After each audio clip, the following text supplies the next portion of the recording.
Basically, it goes both ways. What I'm trying to say is that the value goes, first of all, the idea here is to have a lot of value to the publisher. As Denise said before, the publisher is getting squeezed and squeezed and squeezed with all these data providers, with all these networks, with ad serving costs, and with ad verification companies, and all kinds of companies that are slicing off the revenue from the publisher.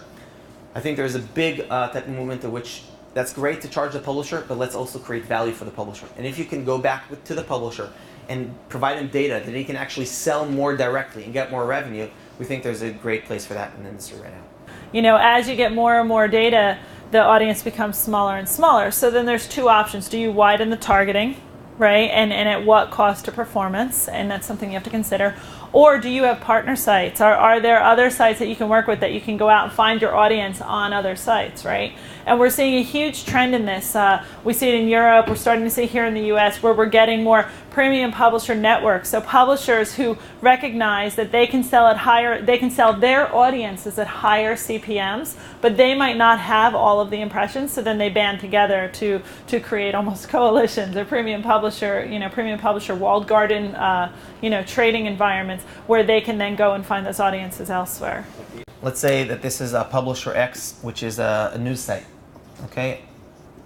And he sold 40% direct through his sales force. You see just a lot of the scenarios, direct. And then he sends 60% of his impressions to either networks or to an optimizer, type of a semantic or an AdMeld or Rubicon.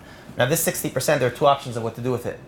There's either what we did traditionally, taking that remnant impressions and move it into segments and have these networks buy into segments, which makes sense. Or give a first look to the publishers on top of this, because these 60%, actually 70% of them will move back into health, technology, and business. Now there's no doubt, and I think no one disagrees, that if the publisher can sell directly, he should sell directly, because it's treated as premium and it's sold at a higher CPM. So I think what these companies are doing smartly is that basically they're providing this data first. They're charging a fee, the same fee that they would charge on this side, but they're charging a fee to send back to the publishers. So he basically now took a remnant impression that he already threw in here. He already said, you know what, I gave up on selling directly. Here's an impression that come in, this specific impression. So instead of getting, I'm just illustrating $1, he now has the opportunity to go back and have another health impression and sell it, has a chance to sell it at $8 directly. Now, it's basically a waterfall system, because we give it a shot here. He doesn't have the RFPs in there for the health. It still will go back here to sell for $1.50 because of the targeting.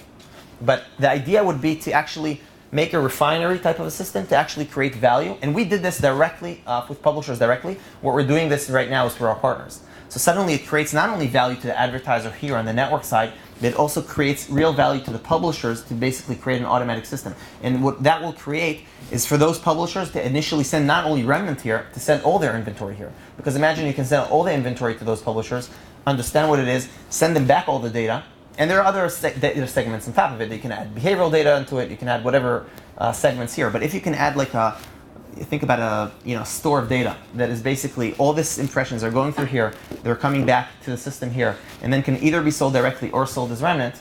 It's basically becoming like an exchange, like a stock exchange, in the sense that there's different prices for different areas at different times based on demand. And I think the advertising, RTB was a word that was like more of a buzzword last year. We're seeing with our partners it's really real. It's like there are customers who are doing hundreds of thousands of dollars a day on platforms right now with RTB. Sure, Jared. So, how are semantic and behavior targeting working together, and what is like the next step? So the way that we're working together is there's different parts of a buy, and there are systems. Some systems are integrated better than others. I think it's still very new. What I've seen in the market is that people look to one or the other when they should be looking at using it in conjunction, right? So what we do is we urge our clients to create their segments, manage their data, and we take almost like a bullseye approach. If you think of a dartboard with the circle in the center, your own data that you collect on site, your own audience is the most important. And then you go out to your partner sites. And then you go out to any other data that you might be collecting in your business, if you might have a credit card business, or if you might have a catalog. And then you go out and buy external data. So you take all of that data, create your segments. And then I would actually encourage clients to use a semantic targeting solution, or even one of the publisher optimizers, to make sure that they're taking those segments and they're using them on relevant content, also content that is appropriate for their brand, right? So if you're a premium brand and you're directed towards women, do you want to end up on like heavy.com, which is for men and between 18 and 24, right? So I think there's a marriage that has to happen between the two.